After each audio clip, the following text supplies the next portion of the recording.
Okay, I just finished up my jig boom. I made a couple minor adjustments and wanted to go over a few things with you, just show you what I've done. On the back here, you can see where I've added some counterweight. Because of this bar that I use, this bar is actually used to float concrete, and it has a different fitting on the end. So that's a little off right now, but I took some rubber, put it on the end, strapped it together, and ran it in there. So it's fairly permanent. It won't move out on me.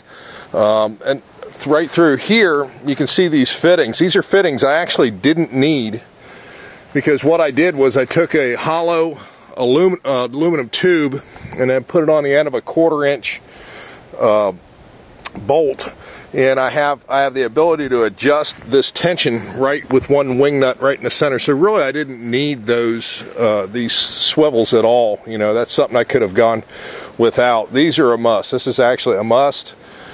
You come through here, this swivel head actually came off a caster with a 10-inch wheel on it. So I bought that for 16 bucks.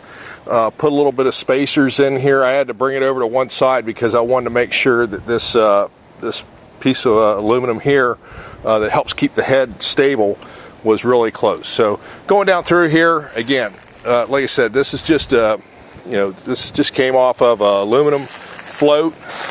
I actually bought a separate float head. This is a piece you'll have to go out and search around for. I bought a separate float head, put some washers in between, and that really came out nice. Now, one of the things I did that might be different, I kept this bolt somewhat loose. There's a little bit of motion there, very little, but I took this bottom one. I think a lot of people would keep this loose. I actually tightened it up very tight and put in a thrust washer, so that allows the motion to go through, and at the same time, this is, I mean, I'm telling you, this is really tight.